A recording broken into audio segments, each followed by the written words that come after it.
Okay. Wesley. What's Yo. happening? What's happening? What's happening? Okay. So, Wes, introduce yourself. Yes. I am Wesley Clark, a friend of Amber Robles-Gordon. Also a first of all, when someone laughs when you say you're a friend of them, that's not a good sign.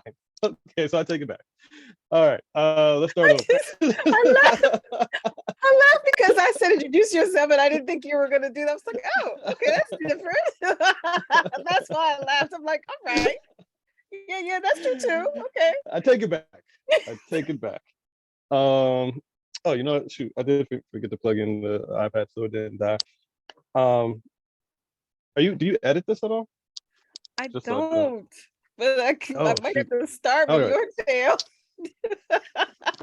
Yeah. Sorry. Technical one last Yeah, because you technical thing. definitely want Okay. to do that because I've absolutely had that almost happen to me in an interview I was doing with AU. All of a sudden I looked at it and it was like, yeah. I'm like, oh hmm shit. Yeah. Yeah, it's the worst. It actually has happened to me while I think I was doing a crit in or just talking. I think it's matter of fact maybe talking to, like the Duke Ellington kids, and it happened. And I was like, ooh, you know. Anyway, all right. Action. See. Um, Scene. Yes, I am Wesley Clark. I have a art practice involving sculpture primarily, I guess at this point. The background is painting, but now the two are starting to kind of converge again. Drawing has come back into the fold tremendously.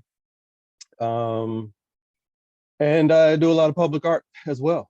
Um, and I own an art installation company. So those are my three main facets: private, public, and business. Okay, so I'm intrigued by that picture. Is that a picture, an older picture, or is that a newer picture? The behind you, yeah. That is, I took that in sophomore year of college at Syracuse. Okay, so you're not in it, you So just took it. no, I'm in it. It's one of those where I set it up, set the arrangement, had everyone stand there, and then I ran into the back. So I'm in the back. Was it back left side? Um, Second from the left, or at least. Guy in jean jacket, guy in between two heads is me. With the big forehead. We can go with that. At the time, my cornrows were to the side, Yeah. so I'm yeah, messing with you, kind but of yeah, I can tell. highlighted it. Back when I you had had to hair, do. Wes. I know the good old days. The good old days. Did you know me when I had locks? No, I did not. No, yeah, that Uh, was yeah. yeah, I've only known you since your hair since you have nada. Nothing Yeah. up top. Okay, so this is So gonna be hard. I didn't realize it was gonna be hard to not be the what did I call I it? know. Snarky friend. Yeah. We have to work on this one. It'll be an effort. Okay, so let's get serious, Wesley. Okay, let's do it. Um, all right, so why art, Wes? Why art? Mm-hmm. Mm, it's the only thing I do. Um, I mean, it's always been the interest. Did it, while driving to vacations, at restaurants. It was always the comfort zone, I guess. As a quiet kid, my family, I was in a family full of readers, and I Mm. didn't really like reading, and so like I would just sit and draw during that period. Or um, I remember going on like family vacations, and everyone else is like sitting with a book and like, all right, well, drawing How away. early? How early do you remember this? That you chose art and Uh, this is, I mean, that very specific memory I was thinking of is definitely like 8, 9 years old. The trips to Virginia Beach where I had my sketchbook, which was really just a notebook that had lined paper in it. That is, second, first grade time frames. Um, so I lived in Spain for like 3 years of my childhood, and I specifically there in particular remember because we'd eat dinner late at restaurants and stuff, and always needing the crayon, the pencil, or I'd be getting on my parents' nerves. So. So that's neat. I knew it was Mhm. early for you, but I didn't know that because around that same age, that's when I knew that I wanted to be an art. By then, I knew I wanted to be an artist. Did you know? Mhm. Did you make the correlation to this is what I'm using? This is what I'm my uh, almost like you made a commitment to in relationship to how you communicated or how you processed your own inner. And I don't know that you No. equated to that at that point, right? But whether Mhm. you realize it or not, if when others were going to reading, you were going to art, there's some sort of commitment you made to it. You know what I mean? In relationship to how Yeah. you utilize your time and your energy. No, absolutely. I don't think I really internalized it probably until high school, really. Um, but it was, I mean, in my head, it was just what I did, and it was just something to do. Hmm. Like I always enjoyed it. I mean, even back then, I'm drawing all the characters and they're putting them on my wall and all that type stuff, making my own characters, putting them on the wall. Um, I think in high school, like it was about wanting to do the t-shirts and whatnot. So, and you kept drawing for that reason, especially, here in our area, like everybody had a t-shirt company. So it seemed, and, it seemed accessible to make, to start to go that route. Hmm. Um, I didn't really think about like fine art, I guess, until it's time to choose a school, like go away to college. And it's like, well, what are you going to do? Hmm. And I was like, I don't do anything but art. Like I'm in the art room for 3 periods, 3 or 4 periods out the day out of 7. So I think by that time it was like, yeah, this is the path I'm taking. But even then I didn't really study art in that sense of like, going into books and like reading about people and this Hmm. and that. Like I remember, going to the mall and seeing, Ernie Barnes's work, Hmm. and loving that at the local frame shop. Um, and so I would see, so those are my introductions. My best friend's mother was an artist, um, but she did graphic design during the day for Howard University, and then had all these paintings and such. Had her whole studio at the house, and she along the way she taught us little things to do, which took my stick figures to like muscle men, and then I kind of kept just going and growing from there. And then she later gave me my first show at her house. Nice. Coming out of undergrad. So by then, so up until the transition from high school to college, what, like, if you can say, what aesthetic languages were you already, now from your lens, now looking back, what Hmm. aesthetic languages were you already working with? So I was, it was strictly, I mean, well, I was painting, so it was all, Mhm. everything was 2D. Um, like I was into cubism. I remember like doing a really successful piece that felt, very cubist, of a cubist nature. But I was also getting into like mixed media and stuff, and actually, kind of doing some relief type work as well. But again, it was kind of, it's like school is assignment based in many Mhm. ways, right? So it's kind of you're just reacting to and responding to whatever the assignment is. And but the art kids, they took it a few steps further than, everyone else. Right. So our execution was always, and there was like 4 of us that I can think of specifically, um, But you were also who were drawing. the more advanced ones. Yeah, yeah, yeah. But not so much actually. I mean, the drawing was just constant, right? Like I was drawing in every class, and as far as on the sides of my work, but mainly when doing pieces, it was the art studio that I can think of. But I And almost feel like you don't give it the credit that it deserves. And I like, the drawing. yeah. And Oh I no, don't yeah, mean no, this based yeah. I on this mean, conversation. I mean this hmm based on knowing you and working with you throughout years, you know. hmm I think because you've been doing it so long, you almost take it for granted.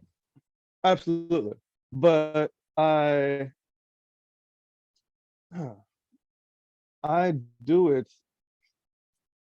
Yeah, you're right. I don't think of the drawings as much as the like quote unquote the real work until more recently with this my latest body of work that I've been doing the drawings with. Um, so prior to, but I guess I don't know because I always enjoyed like the connecting, doing the figure model drawing and connecting, hand, body, eye coordination, and keeping that up to date and tough Mhm, and tight. And like contour line drawing like is like a subtle passion of mine mhm, in a way. But the it hasn't until recently been able to get out beyond you know a few a smallish size or beyond that figure drawing pad just because the 2D just hasn't been holding my attention the same way the 3D had. And so I was just doing bodies of work in the hands and working with the hands um, until really digging into this whole erasures and such. So I guess that's why it holds me in very it had held me in spurts, I should say, I guess. mhm. Continuous spurts, throughout. And I was always interested in always look at it. Like when I look at art, I actually primarily look at 2D work um that I like engage with. I primarily actually don't really look at 3D work that much, I guess. That's weird. It is. I'm so glad you didn't fight that. I, as I was saying, I'm like, is he gonna fight that? No, I think about it all the time actually. Yeah, because As you are literally like primarily three-dimensional. You work in sculpture. So that's a little odd. yeah, yeah, people think of me as that.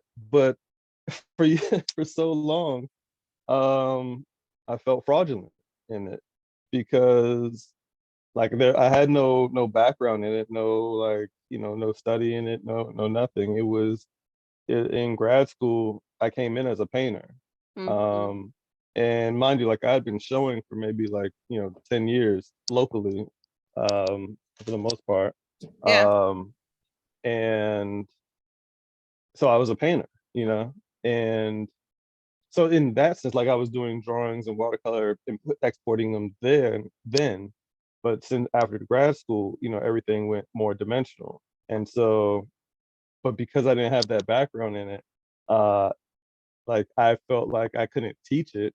And and then I was in classes teaching. It was like, what are you gonna do? It was like, I only really know two-dimensional, you know. So So where were you for teaching? Where years I was felt this fraud. happening? When? Where was this teaching happening?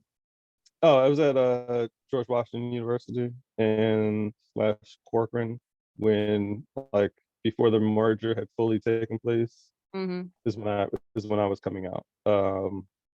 I think I came out, taught, merger began to happen. I may have taught again the following semester maybe.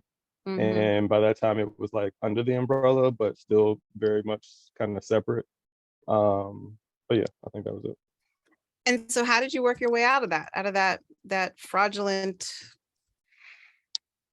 Um, I yeah. think I did my first bronze Mm. and I was like, well, I've done a bronze. I must be a sculptor, you know. That sounds like you. I know. I think that's what it was.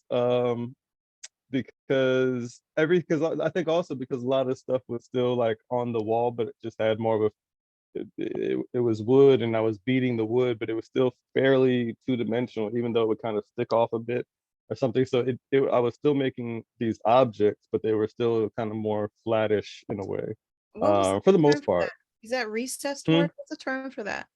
It's not that's a good recessed, question. That's reliefs. It's reliefs. relief, but is it really relief when it's just, Well, I think that's as you're, close you're as pushing it off the wall like standoffs, you know?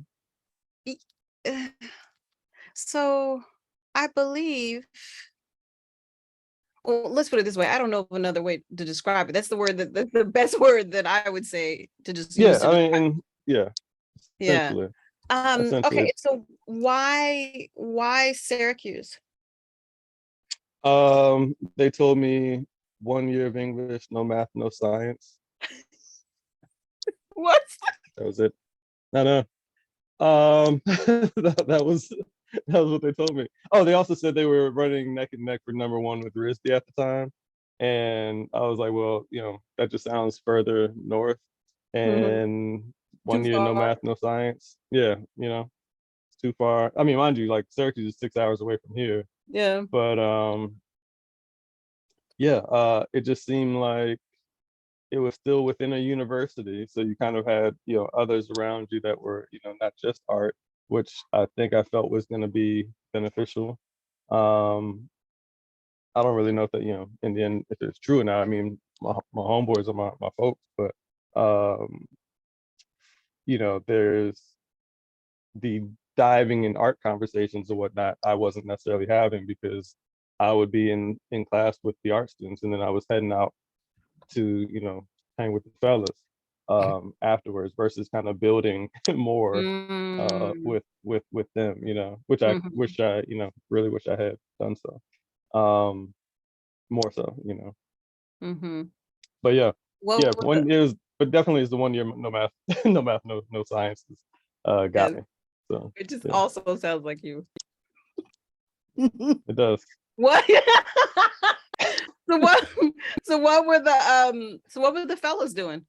I mean, and I'm not trying to uh get that level of business, but you know what I mean? Was right, there like right, right. I mean, like computer engineering, uh psychology, architecture, then African American studies. I don't even know what Yango studied.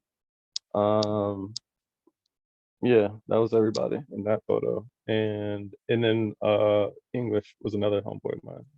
so even though you consider But or they were all creative, though. I would say that. Sorry, they were all creatives, though. They just didn't study it. So like, right, they were making music, they were writers, they were all like very creative people. It just wasn't, their majors. right. Yeah. So what I was going to ask is like, even though you do seem to have a little bit of regret of not going further into the I want to say like the academic aspects of the art world Hmm. in relationship to to Syracuse, what do you think you got from what your peer group outside of the art academics? What did you get from them? Yeah, And I think I don't want to say get from them. What was cultivated amongst you? right. Um, I mean, because so I think it was just kind of a wider sense of things, like just life, Mm, um, various thoughts, outside of art, mhm, period, right? Just various ways of, how they may have grown up, or, the various, all the things. I mean, in essence, one, you could probably get it from other art students too, but um, I've, like they just had different opinions sometimes that were both relative to me in the sense of being black, because I was also like there was two black art students in the program, and only yeah, only Oof, yeah, Lord, hmm, no wonder you yeah, went the other way. yeah. I mean, that was also the thing too, because at the time, of course, like I'm being my militant self, uh in a way, or growing into my militant self, Yeah. um and so yeah, it was everything black. uh so yeah, in the end though, I felt like, like, because even now when I make work, like it starts with my interest, and very quickly is their interest, like what is their thoughts around this subject. And so I'm often going to them, and polling them in a sense Mm, around okay. various questions, and their takes on things. Mm-hmm. And so like I almost really make work for me and them first, Mm-hmm. and then from there, the ring of care gets wider, because they're Interesting. also great thinkers, and I think that's Yeah. the other thing. And so you're still connected with them? Oh yeah, very much so. Awesome. Yeah. Yep. Okay, so I am very hot in this sweatshirt. right. What would you I like really to want to take it off. I want to take it off, Amber. Okay, well then do so. Okay, I'm gonna take it off. All right. 2 seconds. Funny man.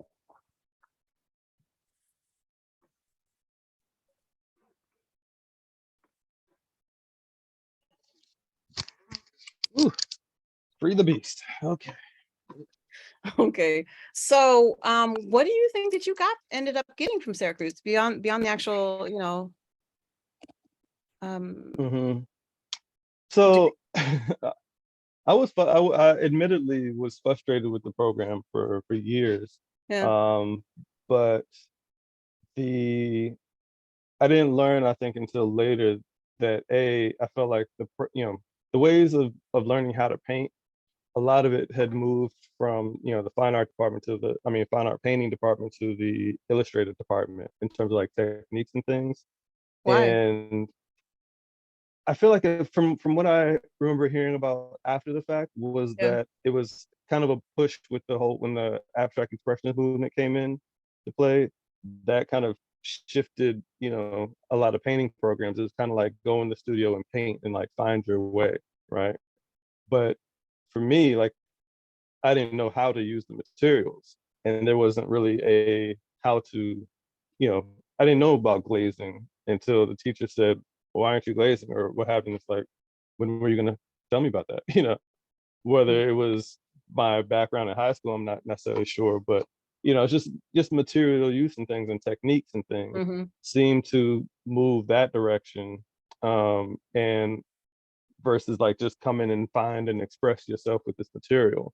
And that's kind of what my impression of how what happened. And I'd heard that that was a common thing amongst many In programs. That Syracuse or just in I'd heard college, that it was in college art university? programs. Yeah, Yeah, because I yeah. have absolutely have somewhat similar evaluation of my own undergraduate.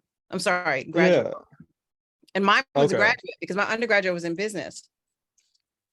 That's right. You're one of those. I know. Who Ha came ha ha. from another land. Nah. Yes, but it wasn't like I I always knew like I that wanted to part. be an artist.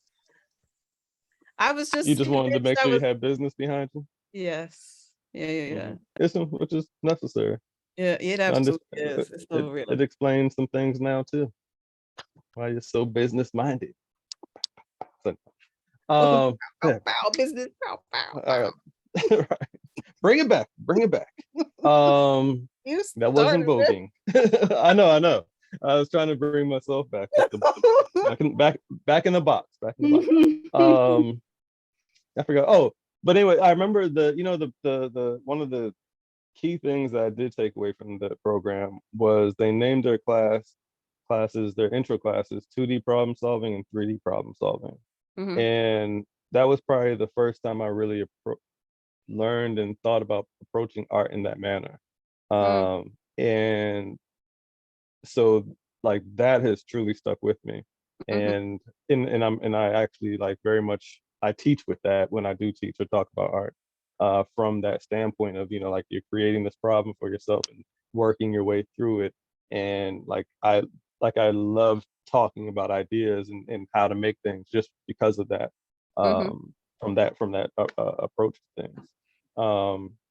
So I felt like that was a nice mental shift. But it was also they had a wide range of electives.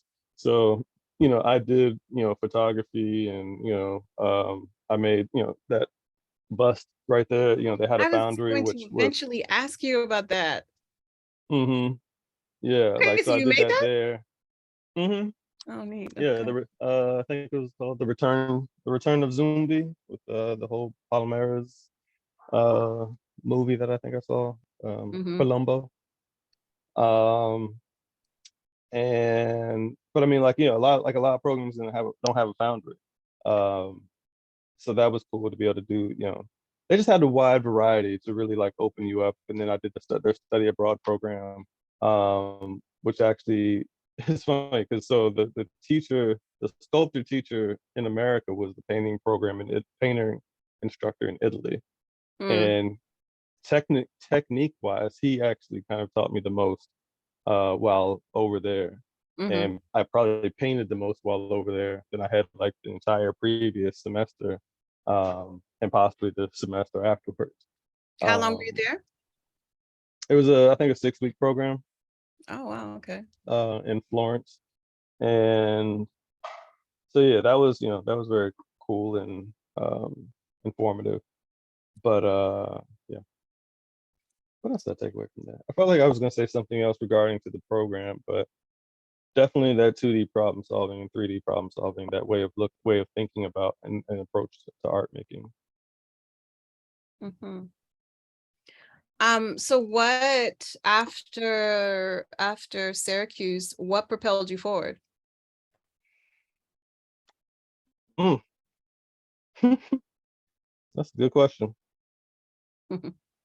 Because I came out, I taught for a year at a charter school here in DC. Like that just flabbergasted me. And I just need you to know that you taught like to actual students. I'm just saying. look, see, I was staying I straight on know. the I path was. here. Terrible.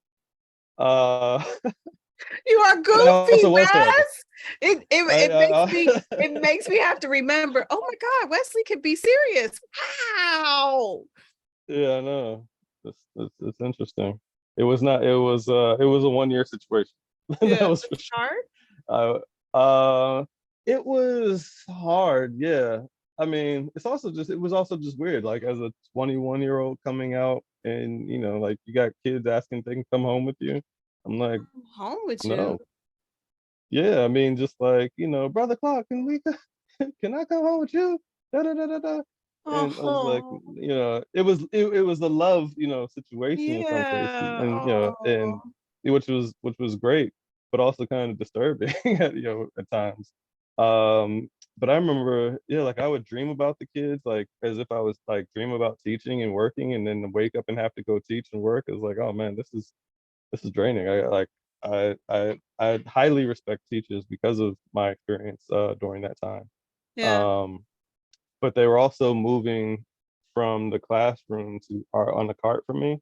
And I was like, I definitely can't do that Wait, because wait. I was already messed Moving from the the classroom to. classroom to, yeah, from me having a classroom to art on a cart. So I would have to push a Oh, cart from heck. one class to the Yeah. next. Yeah. And I was doing like 6 foot, sculptures of paper mache sculptures and stuff with kids and like messing up my own classroom.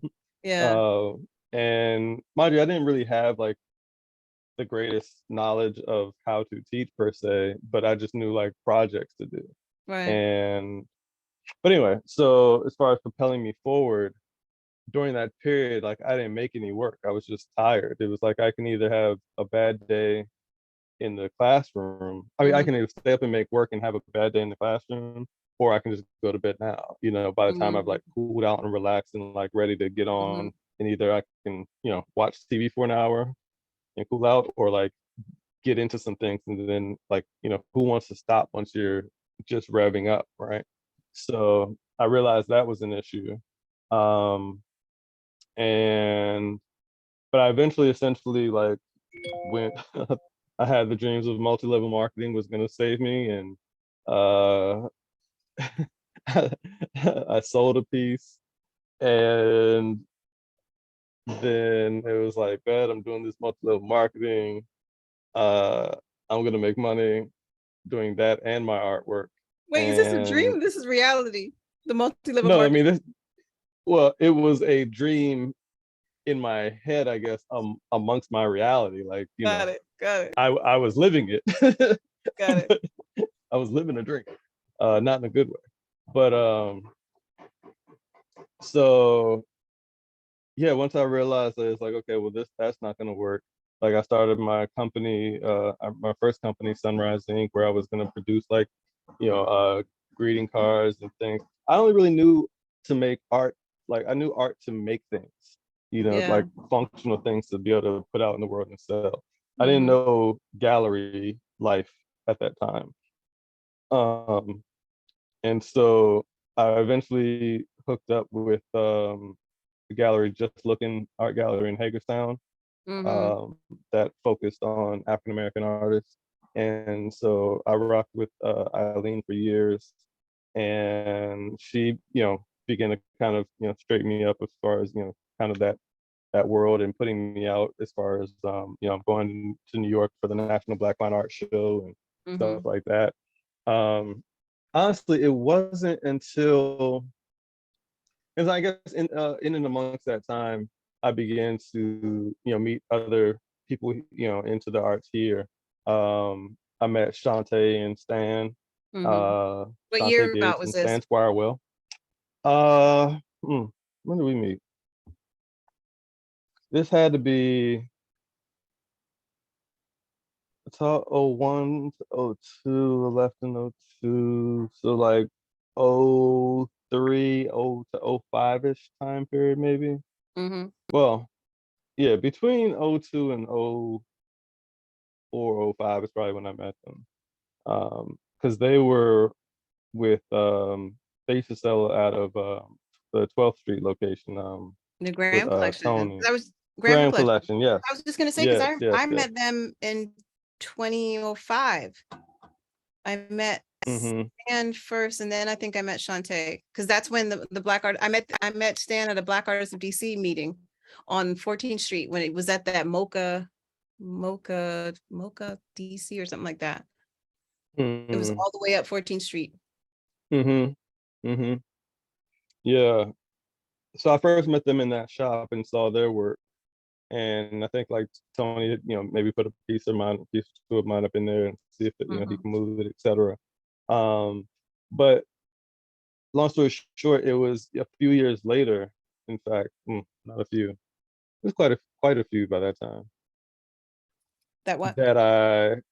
that I showed with Stan after he had come back from grad school, Oh, from Mike. and yeah, Mm, for Micah, and his whole everything had was changed. different. Yeah, yeah, yeah. Yeah, and I was Alive. like, oh, this is the reason you go to grad school. Like his conversation went from Mm, here to here about the work and like context, and like he was talking all this stuff. I barely understood it, but I knew it was, like I knew it was above, my level of conversation and the time, and what the work was and stuff. And so that's when I realized, like, okay, like, oh, I need to go to grad school. And so mm, immediately began that path. But I mean, in the midst of that time, like I've worked at a frame shop and a gallery, which is where I was doing for the gallery, I was the art installer.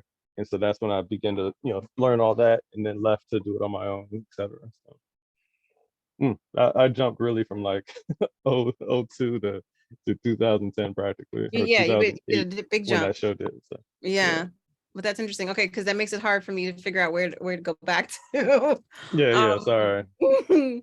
So okay, well, because that's a long span. Like hmm where do you think we should? Where do we Yeah. Uh, well, all right. So as far as the propelling, like what kept pushing me. So I've always been about the money, and like it took me a minute to realize that I couldn't force. Like I remember making work, and people would be like, "Oh, you should make a print of that," and it's like, "Oh, you think so?" And so I did the whole print game for a minute, Mm-hmm. and was doing, the various fairs where you would set up in booths and whatnot, and sell the work, and but I hate seeing the same thing over and over of my own work. I mean, Yeah. um, and because of that, I wasn't, one, I'm seeing the same work over and over. Two, I wasn't making new work because I was either trying to like prepare for another show to go to. Um, but yeah, so I was doing all that type of stuff for quite a while. And I was, selling here and there, wasn't always making the booth feedback. Sometimes I was, Mm-hmm. so I was just hustling, during that time. And but it was always, trying to, at that point, I remember I understood, like, okay, I gotta get, like a gallery. I want to be in a gallery wall, like on the walls and such, and trying to figure that out exactly. So, but I realized then that I couldn't stress the art to try to make money. And that's what I was doing. I was like curving ideas and things at times. Like if a piece sold and it's like, ooh, I wish I had the original of that. I can make another one, you know. Mm, And but I realized like I the next one didn't feel good, you know, when I made it. yeah. And Yeah. so or that person didn't buy it, or the next person didn't buy it, you Hmm. know, or that these 1,000 prints that I thought were gonna go like, you know, hotcakes are still sitting here, and eventually like I'm just giving them away Hmm. because I'm tired of seeing them or lugging them around my space and stuff. So yeah, it was it was a lot of trial and error for a number of years. Um until, like I said, until finally getting to that point of grad school. That's still fairly, you know, It is. Okay, so fairly talk about jump. grad So school. Did you even apply anywhere else?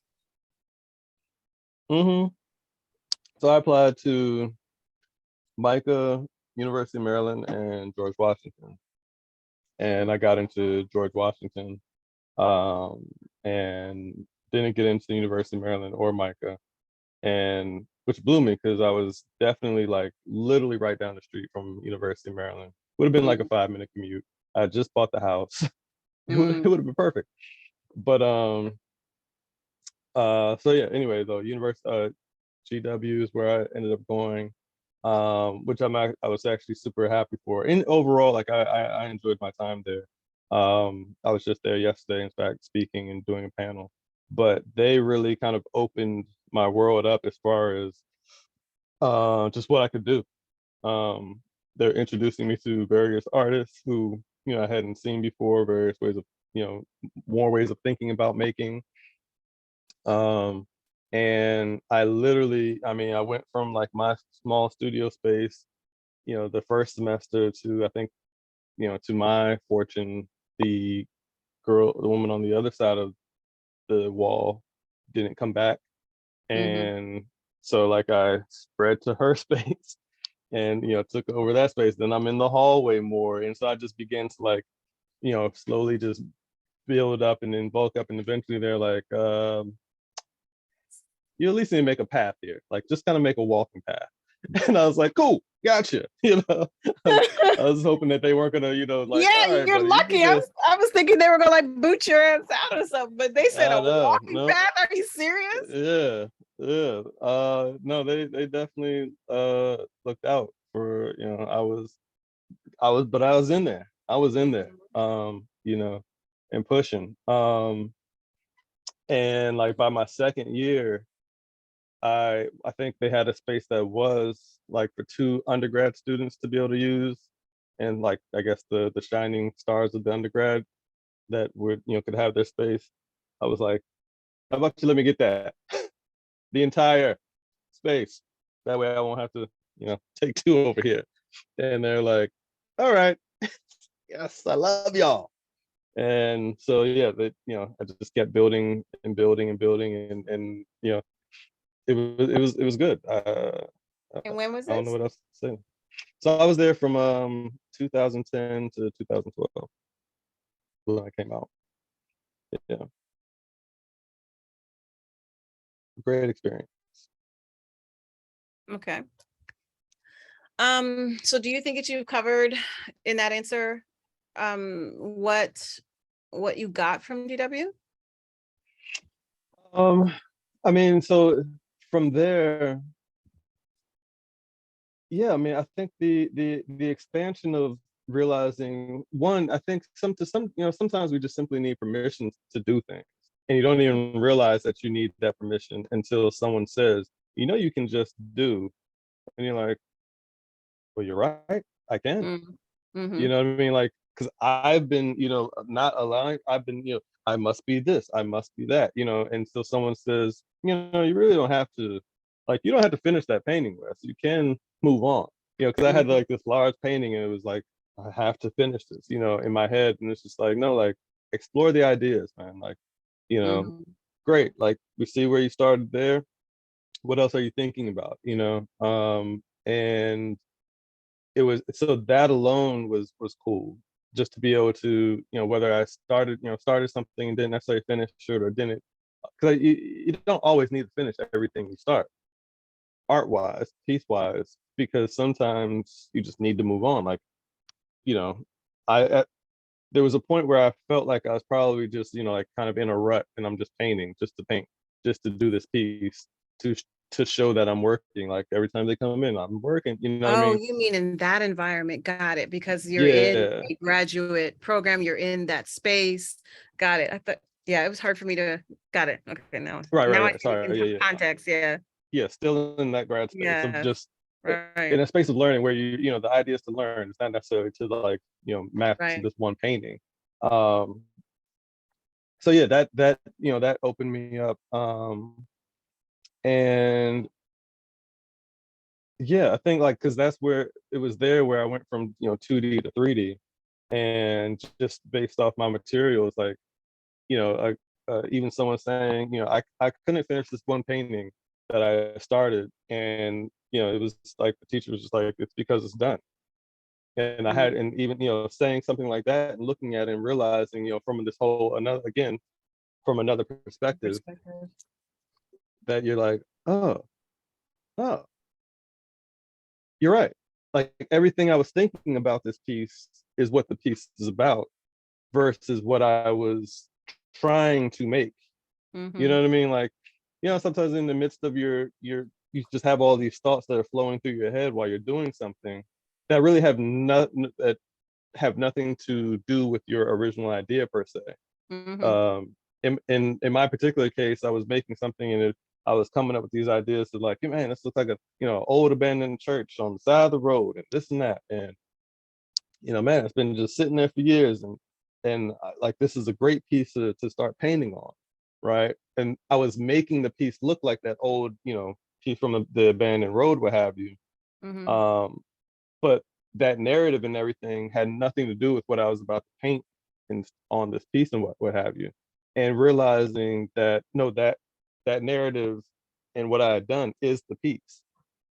Um, and so that kind of like again was another one of those shifting moments where that's when I kind of began to gravitate to and realize my narratives that I'm thinking are part of the work. They're not just stories in my head that I just happen to be randomly making up. Well, I mean they are randomly being Mm-hmm. made up, but They're not they're arbitrary. guiding, right? They're guiding the process, Right. and more than I had realized or acknowledged. Um, and so that's when Why do you another think aspect of the work changed. why do you think so did the graduate experience help you to realize that, or is it, was Yeah, that because of how you perceived and or was introduced to art earlier, but from a making, like what do they call that, when you're making something that is very specific versus something that is based on a narrative and or something you're very distinctly trying to convey?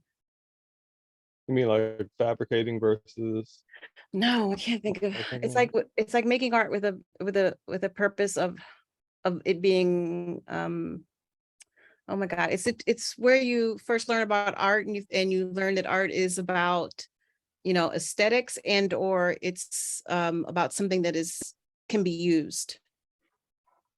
What's that term? Functional. Functional. Yes, because to me it Oh. seems you were making art earlier. It was about functional use, practical use, versus and versus it changed. What you described just from your graduate experience was that it was more about the, I want to say like the meridians. You know about the meridians in your body and the connection to the chakras? Very, very little. Mm-hmm. But so for example, what I know about you, and I know about your narratives, right? And even your aesthetics that you use, what I would consider like your aesthetic languages, to me, they seem to be your meridians. And I think that most artists have them whether they know them or not, right? Mm-hmm. And to me, like if you know about the chakras, the central parts of your body, and then above, to me, it seems like those things are connected to how they perceive either like your social constructs, right? Which is like Mm-hmm. the building blocks of how you came to be who you are, regardless of art or not, right? Um, And so your meridians, this need to be, this need for relating your work to cartography, relating your work um, to even, like you said, being a person of African descent and living in what we call, the United States, and what else? Even like in relationship to the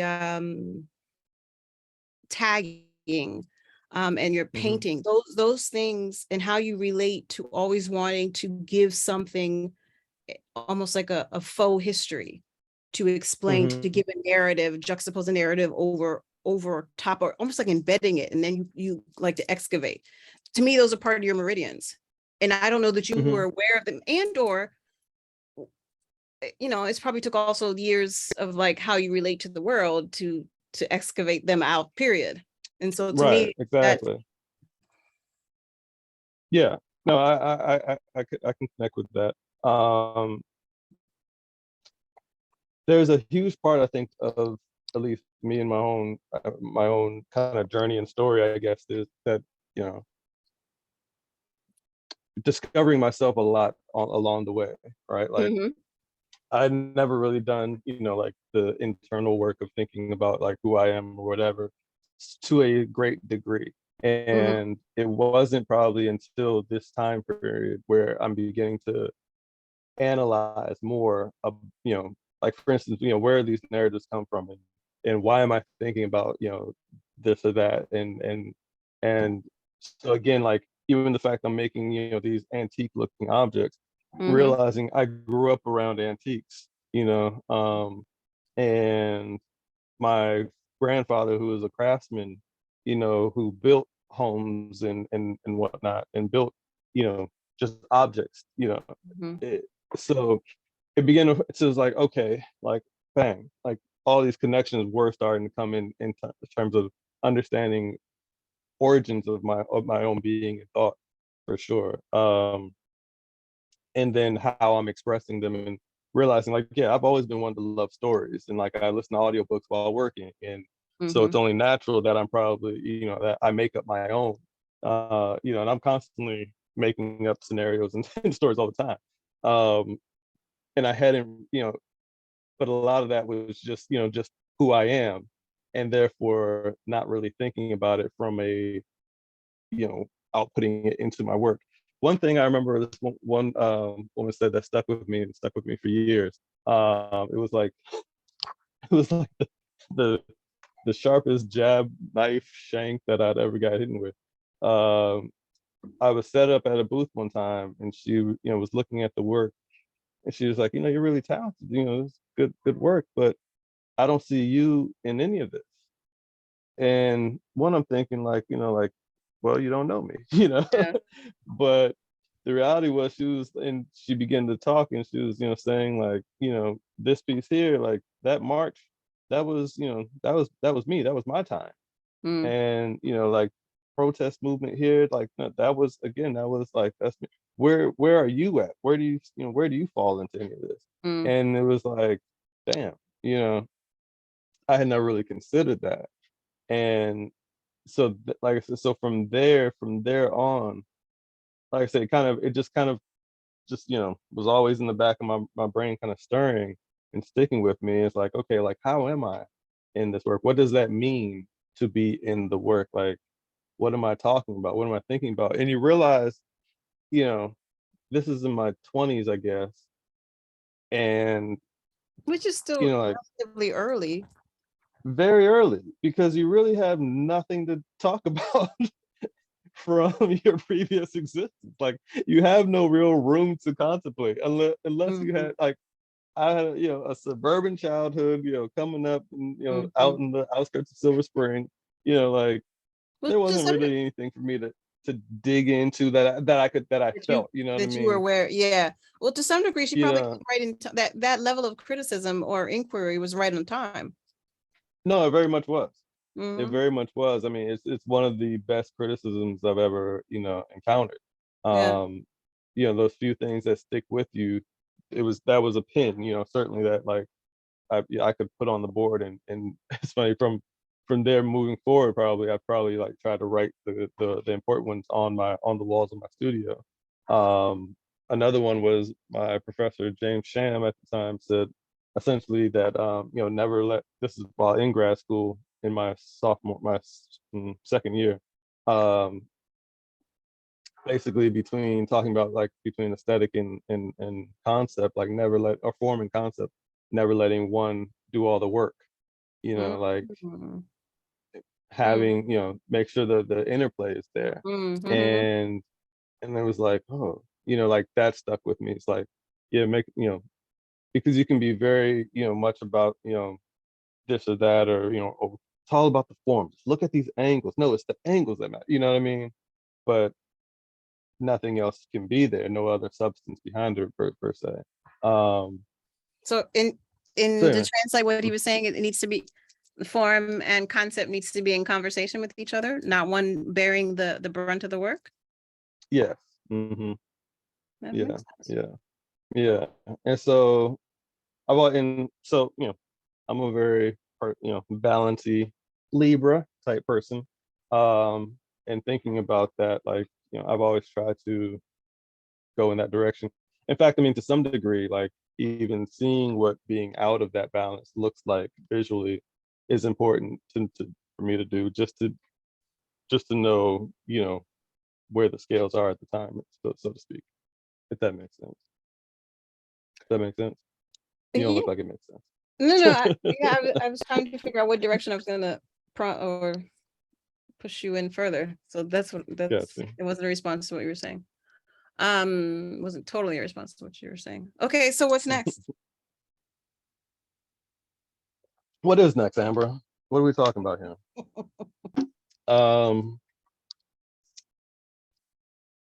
I'm a man of mystery. What do we do? So you, I forget that people are actually gonna watch this.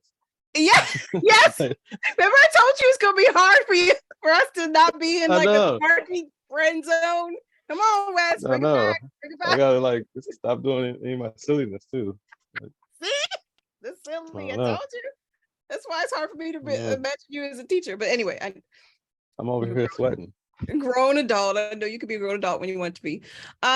So you're in grad school. What happens next? What propels you to the next stage, whether it's in grad school or after grad?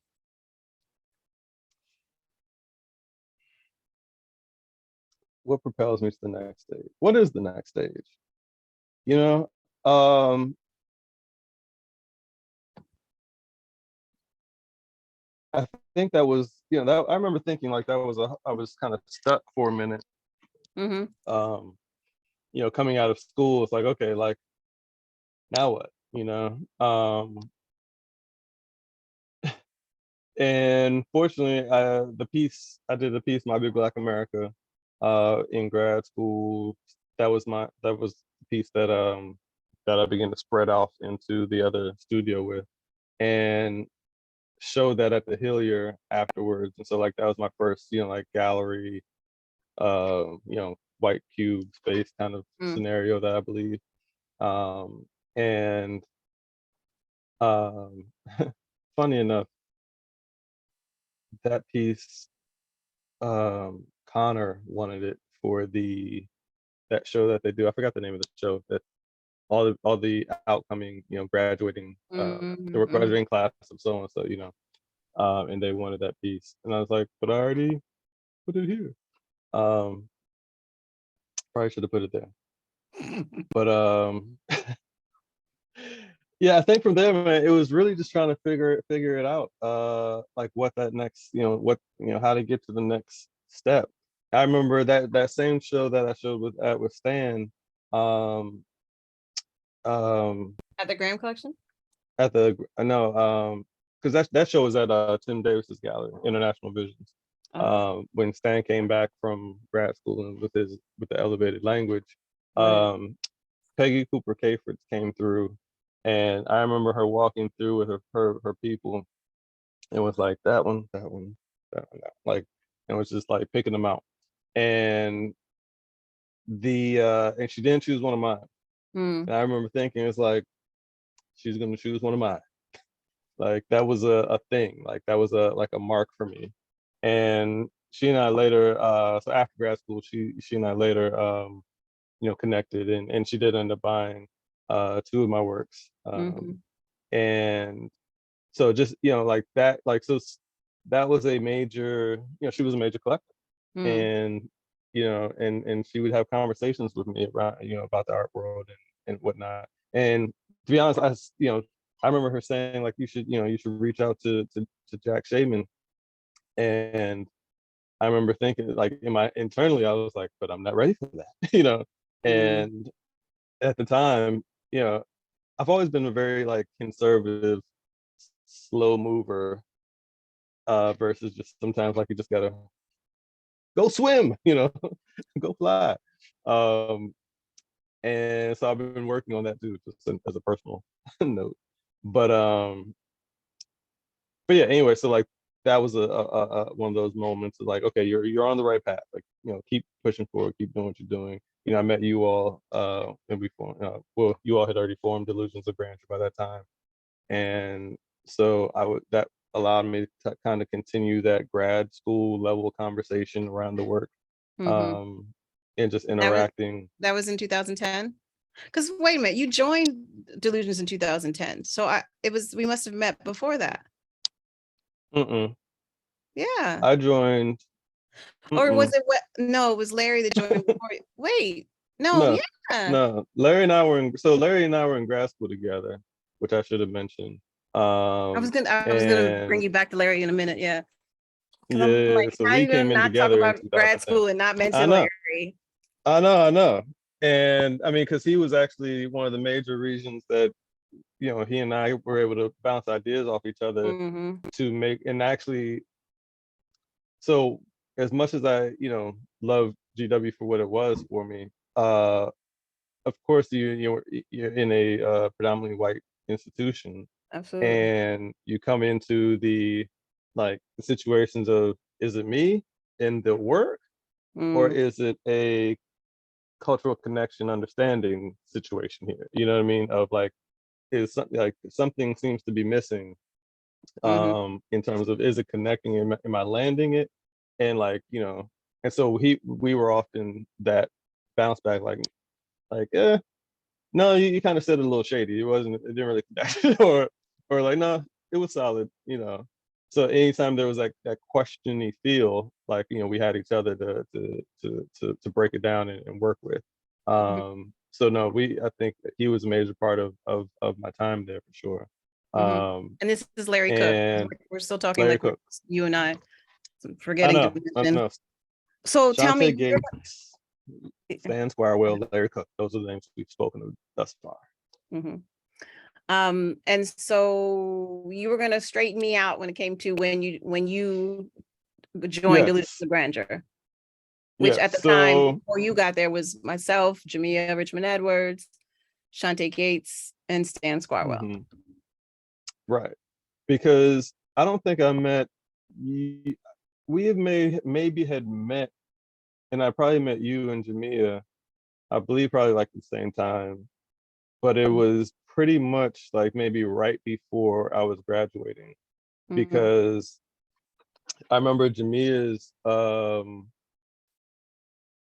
her thesis show, I think, was at the same time as mine.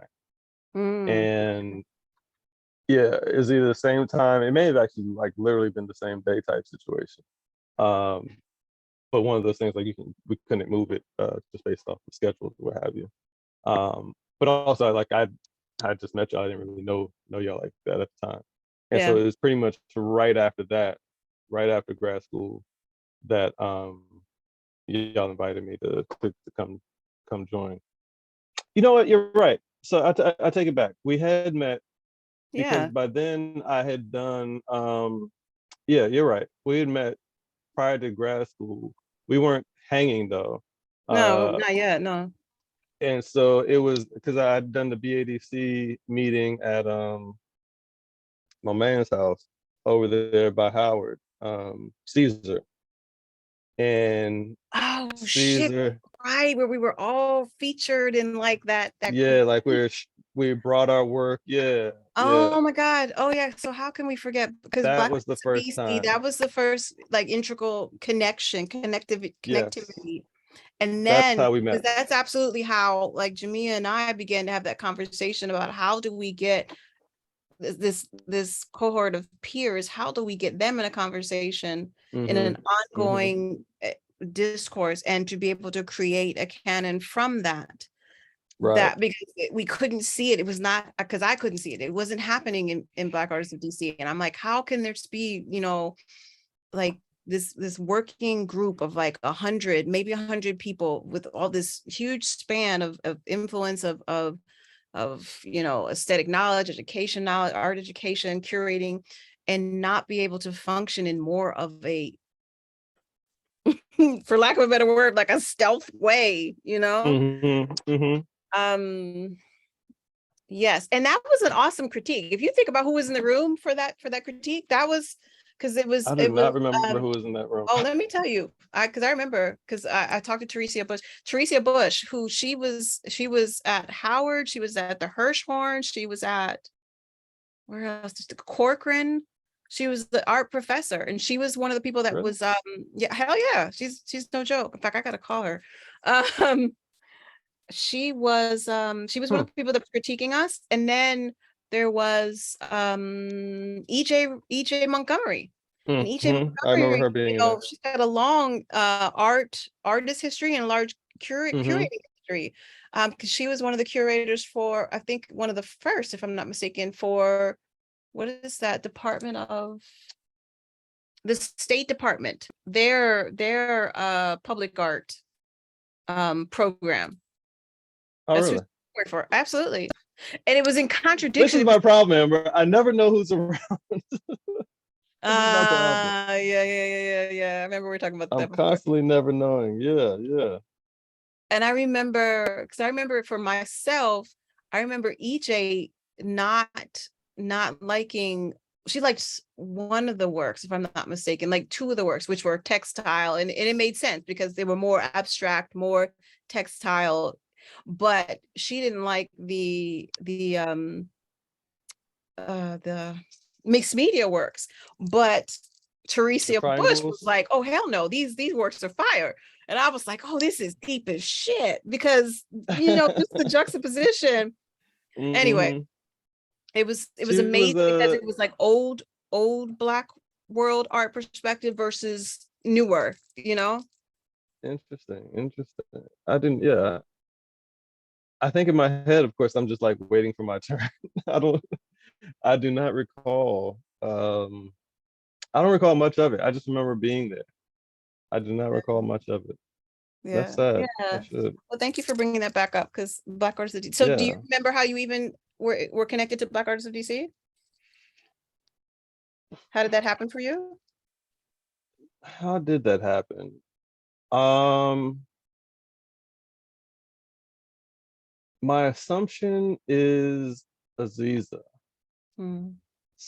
but I felt like somebody put me on to that, and I remember having to go to Aziza's house to give her, maybe it was dropping off of work for a show or something, Mm. but I don't recall. But I remember calling her and like setting it up. So I think that was just the first time I met her. So I'm not sure who told me about the organization Hmm. or yeah, because yeah, I don't remember. Okay. Okay. And so, But anyway, so yeah, we met then, and then because right after that, grad school happens, and then I caught back up with y'all. I don't remember how ended up catching back up with y'all, but I right. think I don't know if you all were trying to expand by then, and but I'd already known Tay and Stan Yeah. for years by that point. And again, not necessarily like hanging out, going out per se, but I just knew them and would see them, in off at art stuff and whatnot. And Sorry, I was laughing because I was replaying some of the conversations that we were having at that point. Like, man, do we really want to invite somebody? And then if we would go back and forth, like hmm we'd have like this, like this imaginary tier of people. We're like, do we consider this person? Do we consider that person? You know. Mhm. So we were thinking of, we were having that conversation. We were edging towards it. So and so I was just, it just came, the memories of those conversations was coming back. And it was, Mhm. Well, I made it. you made the made it. You made the cut. I made it. And then I brought Larry in right behind. Like, but there was like, There was a small gap yeah, between. I was gonna say, because I remember at least like 6-8 months, right? I even a year. I don't think he came right in after you. I mean, well, I say right in because he was the next one to He was join, after, but yeah, but we waited but because, he wasn't. He hadn't graduated yet. right, and we I waited don't know. I because don't we know if that's were, why. huh? I was gonna say I don't know if that's why we waited though.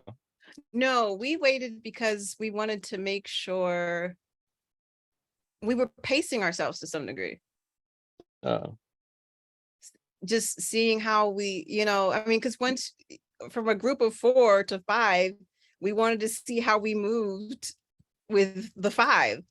I know that sounds weird, but we all what had did we do in lives. that time? Say it again. What did we do in that time though? I mean, we exhibited. Did we? That's what I'm trying to remember. Absolutely.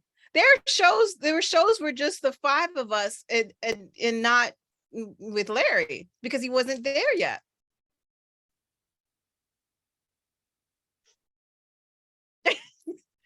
Max just gave me that What? look. Think of I remember what was the first show that I recall was the you're right. I don't think Larry was in that show. You're right. You're right. The because first one that think I'm about No thinking of Strings. was Wait, were you with No us with No Strings, yeah, Strings No Strings Attached? Attached. Yeah. That was the one I was thinking of, the album cover photo shoot and all that. Yeah. No Yeah. Strings Attached. That's what that I was picture gonna say that reminds was me the of. first The one. picture behind you. Oh yeah, That's yeah, yeah, yeah, I know. Yeah. yes. That's where I got it from. That's where my idea, I think, That's funny. where that part came from. Um, yeah, and He was then did not in we that do one. You're something right. before? Did we do something after No Strings? We did the video. Remember the video? We did do the video. We did do the video. Which I still Um, think was fire. I love that video. yeah, Uh, I don't like my partner. That's for sure. At that time, I didn't know what I was making. I was struck. That's really that was like that because that period was fresh out of grad school, and like I was in my garage studio, not having a real clue what I was like getting into back there, mhm. um, and just It doesn't feeling like necessarily read as lost. that though. It's just that Well, that's what good. was going through your mind. Yeah. Right, And right. or the other thing about that is that that's still part of the artist's journey. Oh yeah, I mean for sure, for Yeah. sure. But yeah, dark days, boy. Interesting. Them days weren't sunshine filled. I mean, I was happy I had y'all for it though. That I think that was kind of like the highlight, um, because I forgot what like because I don't even remember what I showed in No Strings Attached. Um, I do. It was the brown works, the brown cubes. Well, I think those were your first you're brown right. cubes. That was from my thesis show. Yeah, they Yeah. were. I think that was the first time I had turned the corner with them. I think. Excuse me. I'm trying to think if I remember Um, everybody's works. But I remember because I think your works were featured in, no, actually all of our works were featured in the post, if I'm not mistaken, right? Weren't all of them featured in that review? mm, I do not recall. Yeah, I'm pretty sure all of them were. Because That's they did one terrible. of those things, at least online they were, because it was that rotating thing that where you would Okay, yeah. advance. Yeah. Hmm. But Which makes sense. I feel like there was a show after that because the other show that comes to mind is How We Lost DC, and Larry That's was what I part was of it by thinking. then. Yeah. I felt like there is one other thing in between In that, but between that, I can't think what it would have been. Yeah. Okay, so I want to be able, I'm going to do some shared screens so that we can talk a little bit, Mhm. because what I also realize and what I got to be mindful of when I do these conversations with people, That's how long we go. well, that too, but especially people that I'm not friends with, because Ah. like we're referencing things that Mhm. we are both aware of, but not, Mhm. you can see my screen, right? Yeah, I can see it. Sorry, I'm just sending this message to push back my next meeting. Okay. Um, So I'm let's terrible try about let's stacking try and things. finish up before like 2:15, 2:20. Okay. Okay. Okay. So when did you start working with the graffiti aspect of the works So, in this way that we have here? What's the name of these works? hmm Inherit. that one is inheritance. I almost need to make my screen bigger to see the piece. But yeah, inheritance. When did I first start doing that graffiti work? It was coming in. All right, so it was coming in as an extension of some of the work I was doing in grad school, because it was the whole idea of making things, this pre-existing life, this thing being out in the street and having been marred up and scratched and beat up. And I remember doing a piece specifically around the stop and frisk situation in not situation, but the policy in New York. Mm-hmm. And New York is like tagged up, and so the piece that I was doing, it was tagged up in the back. So I think that was probably when it first came in. And then I began to incorporate it into some other pieces. I'm looking at another Target piece here that has it. And so it hit. So yeah, I think that's when graffiti in particular had started to really sneak in. And just like the overlaying of it, and one thing over the other, over the next, over the next. Those pieces actually were originally, is that true? Yeah, I had made, so I made the clean one, and I remember making like the idea was to graffiti up this board and then make a graffiti version, but the sheets themselves, the panels that I'd used were already tagged up and whatnot. Um, and it took me like years. I think I did these in like I started them in 2013, and I don't think I finished it until 2019 for this particular show. So you It took actually that long to really constructed kind of. these? Oh yeah, yeah, yeah. I mean, every inch of those. Yeah, those are built out of sorry. You What? don't know me, Amber? So, no, no, Really? each of those that was my thought in my head, which is why I was laughing. No, they're built out of pallets that I got from one of my install jobs of uncrating this work for a client that had like a whole room full of these Yeah. crates, and I was like, I'll take them all. So what was the what was the influence in relationship to what you were creating these to mirror or to represent beyond Hmm. inheritance? Like, because to me these give a certain aspect of religious iconography or Hmm. presence with Hmm. how ornate the detailing of the top and bottoms. Right. Is that So part of what you intended? yeah, yeah, very much so. I remember looking at like Moorish architecture, and I remember I think I was like looking at Moorish architecture, or Islamic architecture really. Mm-hmm. The uh, and also thinking like looking at various furniture pieces, from basically I remember from an antique standpoint, and I think it was like, what does the non-Western aesthetic. Like I didn't want to do like the whole curly Q situation for this Mm-hmm. particular piece. Mm-hmm. Um, and mind you, I'd already, it's primarily because I'd already done it for another one that I Mm-hmm. never actually have shown to this day. But so it was like, yeah, it was like, so thinking about that, um, not wanting it to have that aesthetic to it, but have a feel still of like an authentic feel. And so I went with the box. Not sure. So here's the thing. I'll look at stuff, but I don't like study to know like if that boxy design of thing like has a specific name per se all the time, or I just Mm-hmm. simply won't remember it over time for sure. Mm-hmm. But I remember just looking at picture after picture and trying to, okay, that they balance it this way with the cute, so I'm studying the look of it to then mimic it for sure. Yeah. But So we're but the that religious aspect doesn't necessarily play in for me into the work. It was more so just because in my head, like a lot when I'm doing these type pieces, I'm picturing them like, in my grandparents' home or something like that. mm-hmm. Um, But as soon you and realize, as soon as you say the Moors, you've already introduced religion to some no, degree. absolutely. Yeah, Okay. no. I mean, yeah, absolutely.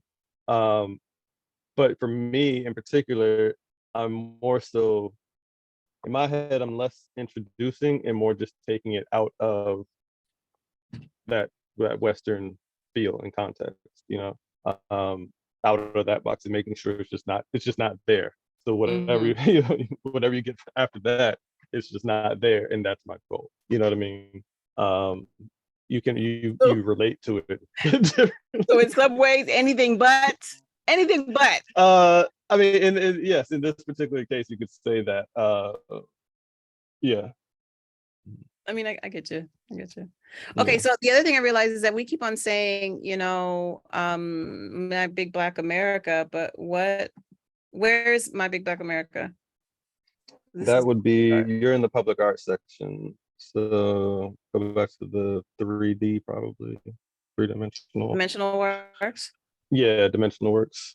And it's further down because it happened in like I built it in 15. If I go backwards, I can get to it sooner. Yeah, backwards.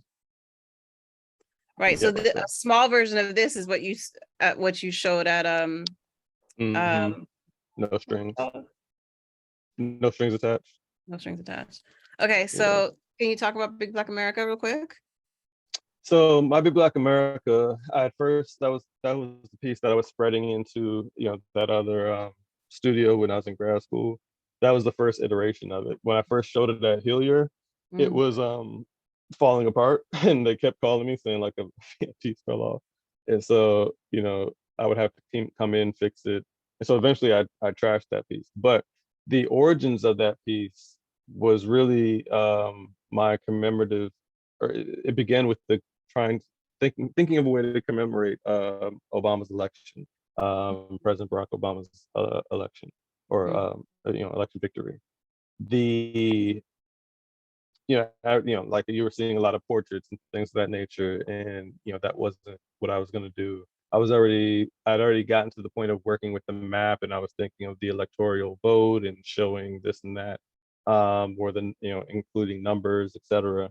But I just never had done the piece. And so while in grad school, I remember hearing Carrie Mae Weems talk about it, and saying how for the first time, you had Black Americans saying, feeling like they had a piece of the country, or Mm-hmm. they felt like it was they had a claim on the country Mm-hmm. through his election, and that stuck with me. And that's when it also changed my thinking around his election and making it less about him but more about us.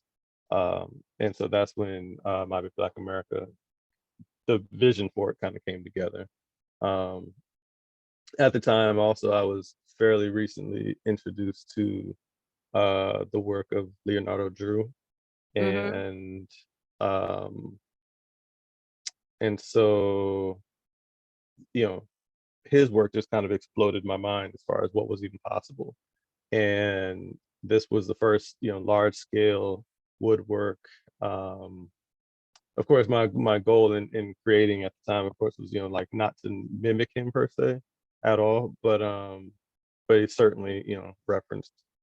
Um, and so my thinking was like, how do I build this in a way that also does not, look specifically like him? But then, like I put a chair leg in there, and some other references to furniture, and Louise Nevelson is Mm, people's immediate reference as well. I But can I see. remember seeing, which I'm not upset with either, because I did see she has a big piece, I think, at was it American, what's the one on the other side? There's the National Portrait Gallery. I don't know if they share this, their opposite side, or on the fourth floor, the upper floor of that building, they had a big Louise Nelson, all black on one side. I Um, think I've seen that. yeah, but I remember like Um, really digging that piece too. So. so the other piece that I wanted to mention was the one that I like the most. Where's that other one that I like the most was?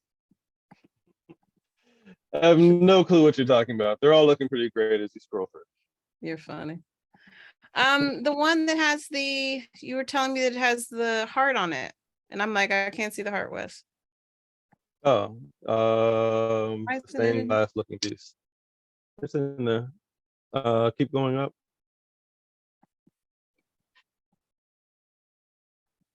the huge Up, up, one, up. the one that I saw at Yeah, Prism? it's right there. You missed it. Oh wait. No, it's not. Oh, with the floating heart. Oh, the Yeah. Oh, I thought you Is meant the that one with what you the call falling the sun heart. the flattish works? Yeah, it's in the flattish piece. Flattish works. Remember we've had this Is that what conversation you call? about Yes. First of all, I mean, flattish is a very great descriptor of the works. really I mean, they're flattish. not They're, absolutely. there's that piece. There's like that piece sticks out the wall like 4 inches. 4 inches doesn't feel flat, but the surface is Oh, flattish. you're funny. You're hilarious. But this is more like installation. It should not be with paperworks. Okay. So Anyway. but no, the rest of them are, if you scroll, so the paperworks were the newest works to be added to that section. But if you scroll, just for our sake of our conversation, scroll through the rest of them, and the world can see what I am right now. Just Just to for that, I see. ain't doing it. Talk about this piece. Dang it. Anyway, all right, staying focused. The Return of the Ancients is the piece, and I cannot remember exactly like where this concept came specifically, but um, working with the heart, I've been thinking about for a while, and taking the heart in place of the black body. Um, and I remember just thinking like the heartbeat and rhythm, and pulsating, and the idea of it moving through space. Um, and hit the door for me. Um, and the idea of like the heart being a vessel in space, right? Just and having its own constellation, and just the idea that like how dope it would, if we all walk with our own constellation around us, and just feeling like, that was, like you're shining, you're so dope that you have your own personal constellation around you. And so then it was about like this armada. So because in that painting, you can't really see well, is there's like 9 or 10 hearts behind it that are floating, or in total, I should say. Mhm. And again, each with their own constellation, and picturing them returning. And it was like this, like the basically like a new black renaissance is upon us, and or and this is the mural showing they're on their way type of situation. Um, in this case, ancients, I did the definition, and it was like a banner, a military banner. Um, and so that's why it's used in both, why I use that word in particular, because it can be used both ways, uh, versus both the old sense of us and a historic sense of us, but also the armada, the military aspect of it. So, is there one more work that you would like to focus on? Because then I want you to talk just before we end, I want you to talk about artisan installation. Hmm. Um, I don't know if there's one particular work. My people are now coming in and out of here. Um, which means they've been waiting for a while, probably. Um, I don't know, but that piece made me think again how the whole narrative driven aspect of myself and stories drive the work, which is something I was also just going to add. Mm-hmm. Um, there's always, I can't come up with art without the story behind it, essentially, Mm-hmm. to help explain why I'm making it, at least to myself. Um, they don't always have to be in the mind of the viewer per se, but for me, like they're the impetus of beginning a work and such. And it grows as I'm doing it. But what's a new work to discuss? Thank you. Can you close that one too?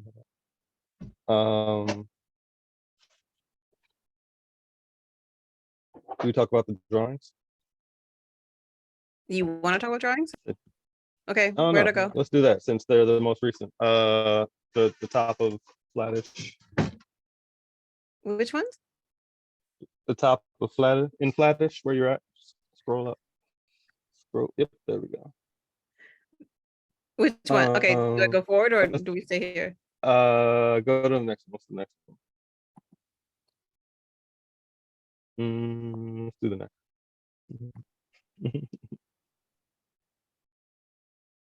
One more.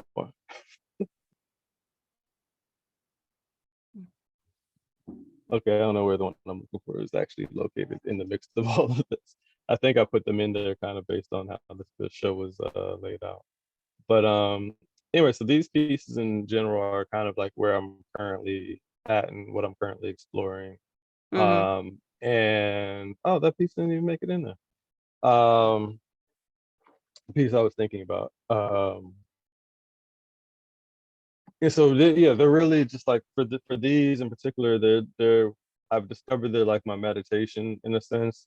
Um, Not by any means like a calm meditative state, but like go-go is blasting in my ears or in the background, and the just energy, but in the midst of all of that, so like the line, like the music helps drive that energy and the line work and the erasure itself, and just the idea of like their records.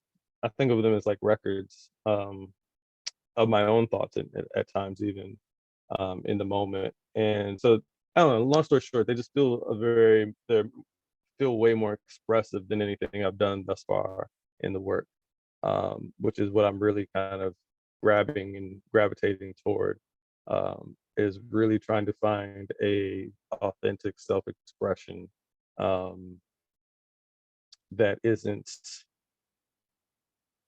I guess that's visible in terms of like you can see, like my hand is in there, you see there's my energy in it, um, and that's what I'm essentially looking for in the work these days. And you don't think that that occurs like in the works in the inheritance ones? I don't think it occurs in the same manner. I think those are more, um, I don't know, for lack of a better term, cerebral. They're not. I don't think you see like a particular like when I say like when I think of energy and expression, like there's an action there. Mm-hmm. Um, like a piece like Inheritance is made and it's conceptual, like it's you know um and well, I mean, not, I think of these as being conceptual works as well, but in a that one is a very object based kind of, you're coming with your connotations toward the objects, whether you think the cabinets, oh, it's that brown has an old feel to it, it's an antique. Oh, this one is Mm-hmm. the same thing, but it's graffitied out. What does that, how do the two relate? So you're doing that versus you look at this work and you're seeing the energy in it. Like, you know that the graphite has to be pushed and moved in a manner that, you know, you have to question essentially. You know, like, what's going on? How did this come about? You can see where I've erased and what's left over from that erasure. In some cases, it gets pushed out completely, and some of the, you know, like, you do so much work to then erase it, and, you know, not every mark stays, not every mark goes, but that then allows me to react to that. And so I don't, it's a completely different way of working. I think, you know, the others are kind of more, they're more planned out, um, where this is very much in the moment, trying to find it, working until I find what, you know, something, working until I'm lost even, and then stepping back to see, you know, have I arrived? Hmm. And hence the name of the show. Yeah, hence the name of the show. Are we there yet?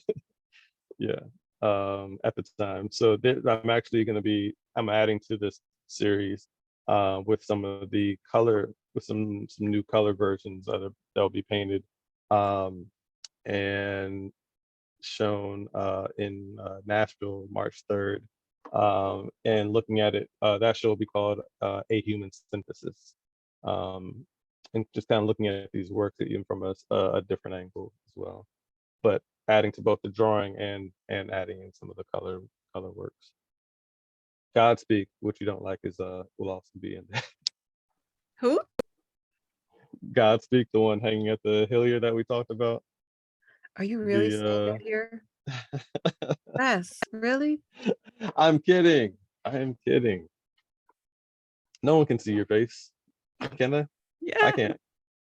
you can't. Oh my God, dude. Um, Are we in full screen mode? does it matter? They heard you Maybe that's anyway. because I'm in minimize. Okay, so real quick, talk about Artist Eye. How did you come to it? So Artist I is my art installation company that I built, as a means of hustling to not be at a 9 to 5. I was working at a gallery in Bethesda and doing the same work for them. You know, art consultants kept asking me if I did it on the side, and so I was like, yes. And you know, they're surprised at how fast I did it and how well this and that. Um, and so with that, I was like, that, you know, I've always been, you know, fairly business minded and independent minded. And so it was like, cool, like, and I'd also done this huge show that I thought was going to be the thing to free me from the gallery, and it wasn't. And so this was my my exit, my means of exiting and being able to support myself. And so, yeah, built the company. Been going since 2007. Is that accurate? Yeah, I was at the gallery from '05 to '07. Started the company, and yeah, just been building it ever since.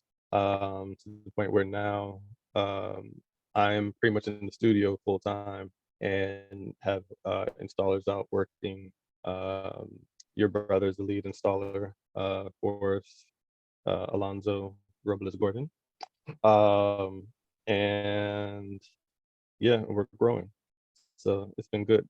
Um, but yeah, it also, I mean, it's one of those things where, you know, as far as artists, you know, and thinking about like how does one maintain their practice, it Mm-hmm. was that was my answer to not stressing my work from years ago when I was, you know, figuring out how do I survive and still be able to make work. It's, you Mm-hmm. know, I'm within the art field, but I'm not actually using my creative energy for this particular, you know, person per se. Therefore, I'm, kind of in the same way I was doing it for teaching. Like, sure, I would have long installs and I might be tired, but nothing compared to the, you know, emotional energy that was coming out, for instance, while teaching. You know, I could go to someone's house, install, you know, 30 40 pieces, and still come home and be like, bet, let's hit it and dive Mm-hmm. into the work. And so the energy, that type of energy was important, as far as like making sure I'm not giving away my own artistic, energy, towards someone else's benefit in the same way. And so that's where the company, that idea of building a company in that manner, was built for that reason. And through that, you've been able to impact like other artists and or train installers. Can you talk about that for a minute? Absolutely. It's funny when I think about the early days because, Shantae has worked with me, Larry has worked with me. Yeah, even, my stepbrother has worked with me and he's not in the arts, but it's even funny just once you do this, you start then going into spaces and you see completely different. And now you're like, oh no, you need to fix that, and he'll, so he tells me that even to this day, he, goes in places and does that. But like we've been able to, yeah, just help, artists with their shows, give advice, understanding, just, even just how to, when you're creating, make sure you're thinking about the hanging, process, which a lot of us just don't necessarily do. We think, oh, just put it on some wire and it's out the door. But, Not for, until we're bigger forced to. pieces, exactly, and yeah, and some people are just showing up with the work with nothing on the back because you're just used to, handling it the way you do in the studio. But you have to think about that other aspect of it when it's not with you. How easy is this to install? Whether you're talking about a painting, a wall sculpture, anything. Even if it's an installation, freestanding, what have you. How are you engineering this piece so that you don't have to go with the art to install it? That is a huge thing that I talk about a lot with, especially with younger artists. But yeah, it's been great. Just Training like installers. training installers. Yeah, I mean, just simply like, yeah, teaching people how to do it. And then being able to then go on and hang their own shows, and you don't have to pay someone to do it now. But yeah, But you don't I don't really know. you don't only incorporate people that have art backgrounds, or you also work with people that don't have necessarily that art connection, and are training them to give them another avenue towards income, if I'm Yeah, not mistaken. yeah. Not everyone has had, the art background that yourself or I have had. But for the most part, there are normally some, like, they whether they drew when they were young and just never were encouraged to, Yeah. fulfill that art side of them, or there's always something there. Because like the company is named Artist Eye Installations, which my father actually named the company because I couldn't think of a good name. He was like, oh, that. And I didn't like the name at the time, but really it wasn't until actually being out that it really I came to understand. It's like, no, there is a huge difference, like from an artist's eye to the layman, for the stack of, like of a other term, whatever. um and so yeah, we train, to really develop that, because even some other artists who, if you've not had to think about it, like what Yeah. makes a great, vignette, how do you arrange these pieces on the wall to look good together? Like what's the secret, what's the, and so we go over that type of stuff, and it makes sense for a lot of, or for artists it clicks a lot quicker, because we're already trained to understand certain things. And but if we're never taught them, then we just don't have a reason to think about them sometimes, or what the you know key into certain little key aspects of things. So yeah, there's so that there is an artist eye that is needed, that is developed, that we work with and that we're known for. Okay. So we have potentially 5 minutes. Is there something that you want to talk about? I I wanted to see if you were to talk about, the connection between you, because you talk about things that sustain you to be able to then be able to get to this point in which Hmm. you are being able to do art, the art side of it more full time or full time. Hmm. And so I know that it's art installation, the art's eye, the company, but it's also public art.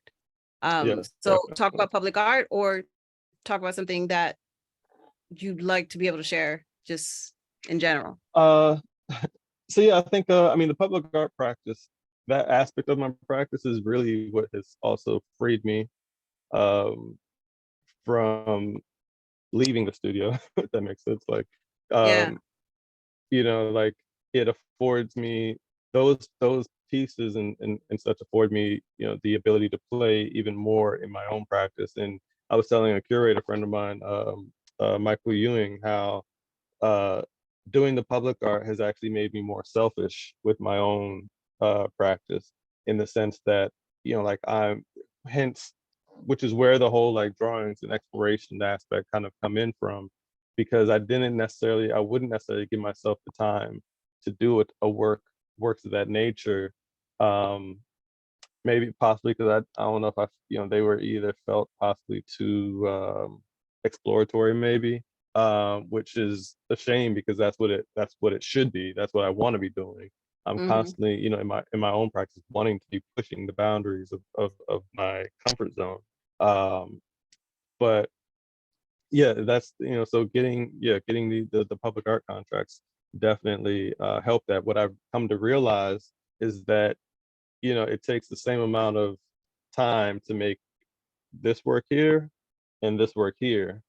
Like, just because I'm in the studio doesn't mean I'm working on my own thing. And personally, like for a while, I've been trying to merge the two uh to a, at least mentally, because I kind of think of, the public art is for the world, and the private practice is for me. It's also for the world, but it's coming more from me. Whereas, you have to work with others. May have to change things here and there, Hmm. temper this and that. Um, and so because of that, I allow myself to not care as much about, not to say I don't care about the audience, but I'm making sure I'm responding wholly to myself in the artwork, if that makes sense. Because there's no one to, like, there's no compromise there. I won't Hmm. compromise in the practice the way I will with the public art, because that's, you know it can't be sharp, because there's, legalities with this, or there's a lot of things that go into, what you make for the public. And it's a whole other world. It's a whole, but it's been great for me. And yeah, it's just been great. And it's almost, I really almost think of it as an extension, to a degree, of the grad school experience, in the sense of like being able to explore new materials and mediums, um, and do executions that I just wouldn't even think about in the studio. But it also can be a mental relief and break from some of the heavier concepts that I might be dealing with in my private Hmm. work too. Hmm. So that also, which is needed sometimes, because like I find like a lot of Black artists are like, we're digging into, things, God, yes. and we're It can be digging so deep. And cumbersome. It's so yeah, heavy. Yeah, it is. heavy, heavy, Yeah. heavy. After doing that, my last show, the reparations show, Hmm. which had to do with like what we could give back to ourselves. I mean, just like digging into all that work and all those thoughts, man. Like I was just tired artistically for Mm. a long time, And so doing a project for a school allowed me to still be creating, still be working, and just but playful, Yeah. Yeah. and in a light way, that then allows me to circle back and, even be able to approach new works from a whole different manner, because I've explored this other material. So yeah, they one definitely, influences the other, and obviously, the public supports the private, um, for, currently hoping to be able to, build that private up, maybe. But yeah. Shit. Oh, there you are. Did I it die? just realized that through that whole portion of the conversation, the viewer is going to be only looking at that one That one work. artwork? Yeah, damn it. uh you flicked through some of the public art earlier, Yeah, with the for a latter second. part of it, I might have to edit Yeah, more work. look at that. Well, you gotta edit anyway. We started off rough. So All right, Wesley. Thank you, Clark. absolutely, no Appreciate your problem, no appreciate your problem. time. I know this went over, Thank you. but good Thank you conversation. for making me feel important by interviewing me. It's always good. I feel like we did pretty good, keeping it. Yeah, bringing us back when we Yeah, veered off. yeah, we stayed on the track pretty much, on the path. So, Yeah. yeah, Thanks, Wes. good times. Absolutely. Thank you. Okay. Have a good rest Are of you, the day. My are we bad to hanging all up, the or are you people. just canceling the recording? I can stop the recording. Give me a second.